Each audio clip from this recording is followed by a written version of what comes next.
Mungkin pada hari ini kita sudah membuat surat pernyataan. Melihat kondisi yang luar biasa di Aceh Utara, mungkin kita akan membuat pernyataan. Saya tidak sanggup. Saya izin menjelaskan dikit untuk mengenai 3 kepala daerah yang menyatakan menyerah. Bukan menyerah total, bukan. Mereka tetap bekerja semampu mereka, tapi ada yang mereka nggak mampu. Bencana banjir bandang yang menerjang Sumatera telah memporak-porandakan Aceh, Sumatera Utara, dan Sumatera Barat. Di Aceh, para bupati mengaku tak sanggup menangani dampak yang begitu besar dari bencana yang terjadi pada akhir November lalu. Mereka menjerit dan memohon bantuan baik dari pemerintah provinsi maupun pusat. Setidaknya sudah ada 3 bupati di Aceh yang menyatakan tidak sanggup, yakni Bupati Pidi Jaya Sibral Malashi, lalu Bupati Aceh Selatan Mirwan MS, dan Bupati Aceh Tengah Haili Yoga. Beberapa membandingkan bencana kali ini dengan tsunami yang melanda Aceh pada 2004 lalu. Bahkan ada yang menyebut kali ini lebih parah. Seperti apa cerita dari para bupati ini? Simak selengkapnya dalam video berikut.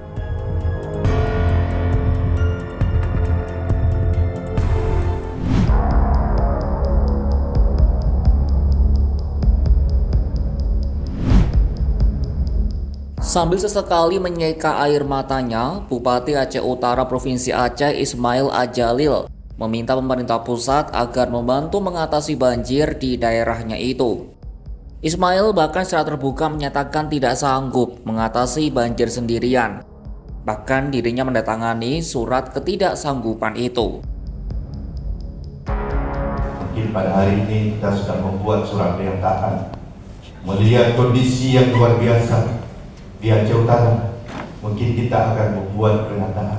Saya tidak sanggup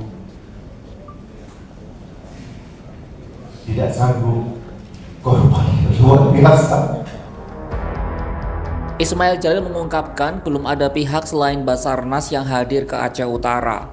Ia mengatakan bahwa warga Aceh Utara kelaparan dan jenazah-jenazah belum dievakuasi.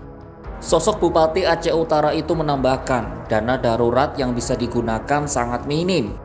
Menurutnya dana darurat itu pun telah habis digunakan untuk membeli bahan bantuan. Ismail Jalil juga menyampaikan bahwa para warga di kabupatennya telah kehilangan rumah dan harta bendanya. Ia juga mengaku telah mengerahkan semua kekuatan daerah tetapi tidak mampu menjangkau seluruh wilayah tersebut.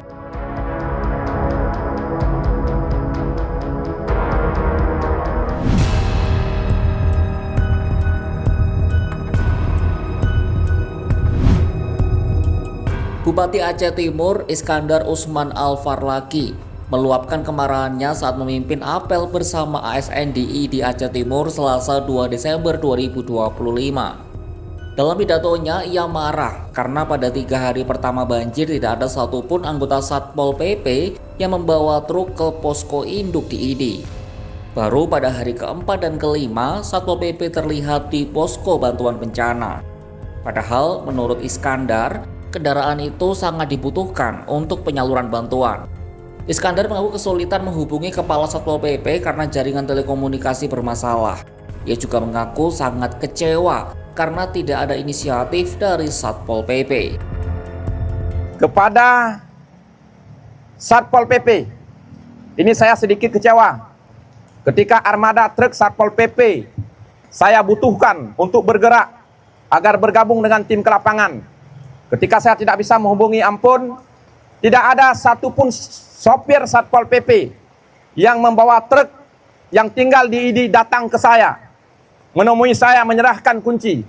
Kalaupun dia tidak mau bawa truk, serahkan ke kami, biar dibantu oleh teman-teman yang lain.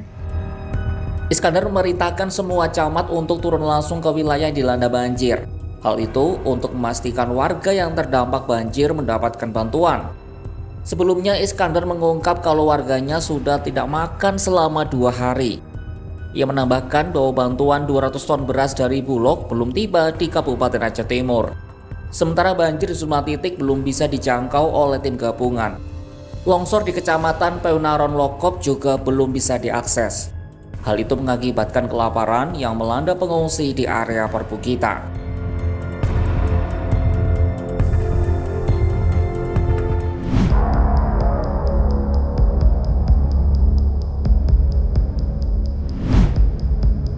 Seluruh akses jalur darat terputus total akibat banjir dan tanah longsor di Kabupaten Aceh Tengah, Provinsi Aceh.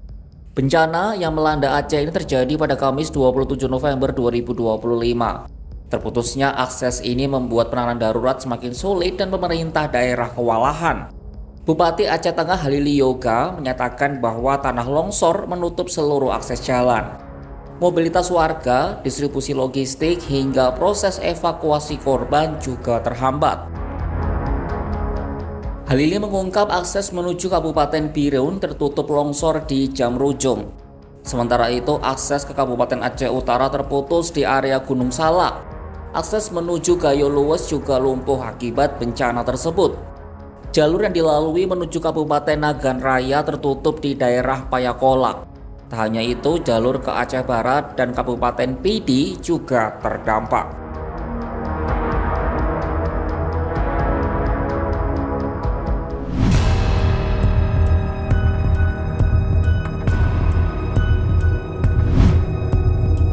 Pihak pemerintah Kabupaten Aceh Selatan resmi menyatakan ketidaksanggupan menangani darurat banjir dan longsor yang melanda 11 kecamatan.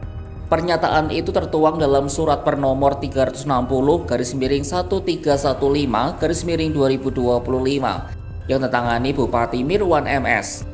Langkah administratif ini dilakukan untuk membuka jalan bagi Provinsi Aceh untuk mengambil alih dukungan lebih besar.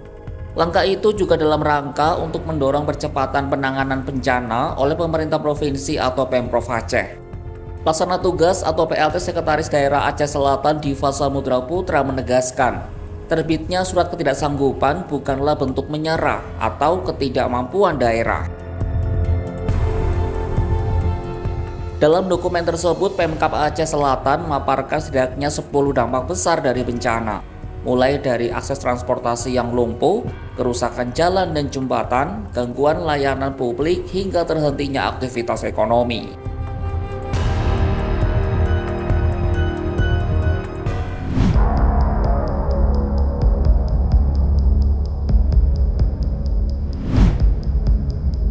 Bupati Aceh Tamiang Armia Fahmi mengungkap terdapat 10 dari 12 kecamatan yang masih terisolasi akibat banjir Senin 1 Desember 2025. Ia menyebut hanya 2 kecamatan yang sudah bisa diakses untuk distribusi bantuan, sementara 10 kecamatan lainnya masih terendam banjir.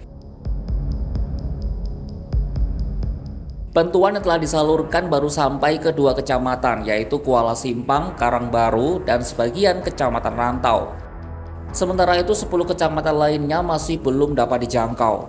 Ia menambahkan meskipun cuaca cerah selama 2 hari terakhir tanpa hujan, sebagian besar wilayah masih terendam banjir.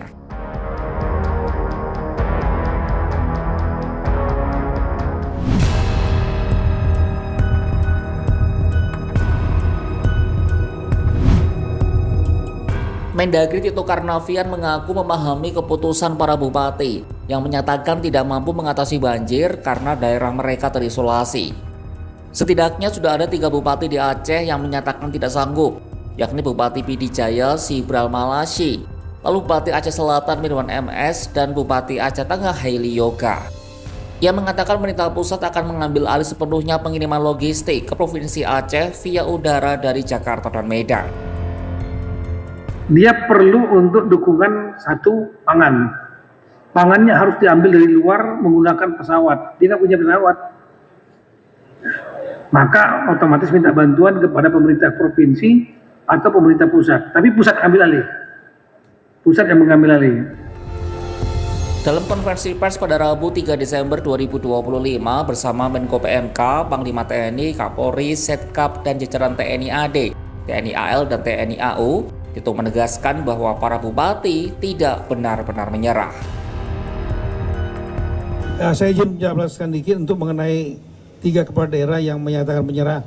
Bukan menyerah total, bukan. Mereka tetap bekerja semampu mereka, tapi ada yang mereka nggak mampu. Tolong bagi Bapak Ibu yang ngikutin betul ke lapangan, contoh misalnya Aceh Tengah, terkunci, jalan semua terkunci. Karena longsor, ada jembatan putus, dari utara, dari Lok Sumawai putus, dari selatan juga putus. Mereka tetap bekerja, cuma dengan kemampuan yang ada. Tapi ada hal yang mereka nggak mampu. yaitu harus ada tambahan makanan, lain BBM, dropping dari udara. Dia nggak punya pesawat. Dan kemudian yang kedua adalah jalan-jalan yang putus tadi kan perlu ada longsor, perlu alat berat. Dia nggak punya kemampuan. Pada akhirnya banjir dan longsor yang melanda Aceh bukan hanya soal curah hujan, tapi soal dampaknya yang besar hingga membuat kepala daerahnya angkat tangan. Satu persatu bupati mengaku tak sanggup, bukan karena mereka menyerah, tapi karena alam runtuh lebih cepat daripada kesiapan kita. Begitulah potret kita hari ini. Ketika bencana datang bertubi-tubi, yang retak bukan hanya jalan dan jembatan, tapi juga sistem yang selama ini kita anggap bekerja. Para pemimpin daerah sudah berteriak dan memohon. Kini seberapa cepat negara menjawab? Karena di balik setiap surat ketidaksanggupan, ada warga yang kelaparan. Di balik setiap jalur yang putus, ada jenazah yang belum terangkat. Bencana ini menguji lebih dari sekadar ketahanan daerah. Ia menguji sejauh apa negara hadir ketika warganya paling membutuhkan. Saksikan kabar lainnya hanya di kanal YouTube Kompas.com.